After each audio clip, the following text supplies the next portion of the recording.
کی صدارت کے لیے حضرت قاری تصور الحق صاحب سیکرٹری جنرل جمعیت علماء برطانیہ اور بانی مسجد علی ان کا نامی پیش کرتا ہوں۔ حضرت ڈاکٹر صاحب یہاں ہوتے تو ظاہر ہے وہ آٹومیٹکلی ہوتے، لیکن وہ ہیں نہیں، تو دو باتیں جب تک چند ساتھی تشریف لاتے یا بچہ آ جاتا نعت پڑھنے والا۔ آپ سب حضرات کو معلوم ہے کہ یہ پروگرام حضرت مولانا الشیخ قاری عبدالحی عابد صاحب رحمہ اللہ کے وفات کی نسبت سے مرتب کیا گیا ہے۔ اس کے دو مقصد ہیں۔ ایک مقصد یہ ہے کہ ان کے لیے مغفرت کی دعا کی جائے، جو ہمارے اوپر ان کا حق ہے، اسلامی حکومت کا تقاضا ہے۔ اور دوسرا یہ ہے کہ یہ ہمارے ساتھی ان علماء سے تھے جن کی ساری زندگی مثبت طریقے سے لوگوں کو اللہ کے قریب کرنے میں گزری ہے۔ ہم اگر ان کی زندگی کی کچھ باتیں، کچھ واقعات، کچھ چیزیں آپ کے سامنے دہرائیں گے، علماء کرام جب بیان کریں گے تو ہمارے اندر ایک تڑپ پیدا ہوگی کہ ہم بھی ان لوگوں کی طرح اللہ کو ماننے کی کوشش کریں۔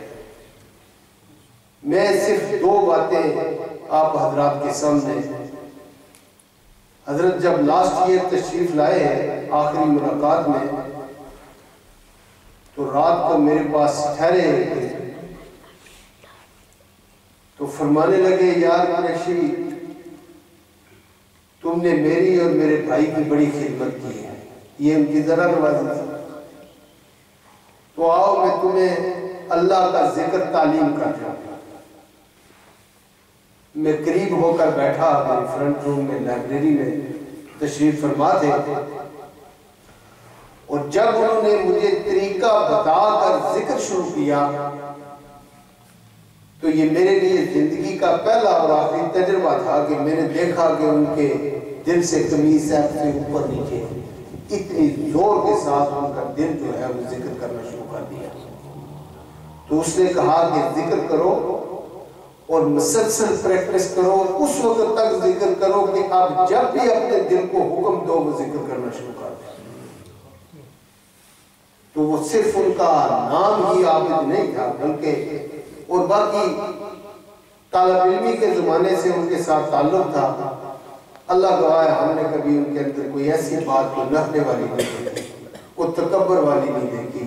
وہ جہاں بیٹھے ہوتے تھے آ کر بیٹھ جاتے تھے، سبھی کے ساتھ ان کا ایسا تعلق تھا کہ ہر انسان ان کو اپنا تصور کرتا تھا۔ دوسری چھوٹی سی بات ہے، لیکن اس کے پیچھے میں سمجھتا ہوں کہ ان کا ایک بہت بڑا وہ عظمت ہے۔ فرمانے لگے کہ میری بچی کینیڈا میں ہے اور یہ واقعہ کو 2 سال پہلے کا ہے، تو اس کے کاغذات کا کچھ مسئلہ ہے، تو قریشی اپنی بھتیجی کے لیے دعا کرنا۔ تو میں نے کہا دعا کرتے ہیں، لیکن اگر آپ اجازت دیں تو میں ایک چیز عرض کروں، مجھے بولنے کی عادت ہے۔ تو فرمایا کہ بتاؤ۔ تو میں نے سورہ توبہ کی آخری آیت کے بارے میں حسبی اللہ لا الہ الا ہوا علیہ توکلت وہو رب العرش العظیم، اس کے بارے میں اپنا معمول اور تجربہ بتایا اور اس کا پس منظر۔ تو میری حیرت کی اس وقت انتہا نہ رہی جب انہوں نے کہا کہ میری بیٹی کو فون لگاؤ۔ میں نے کینیڈا میں نمبر دیا، ملایا، تو کہنے لگے بیٹی یہ اپنے چاچو سے سن لو، یہ کیا کہتے ہیں، اس پہ عمل کرو اور تمہیں شکایت نہیں ہوگی۔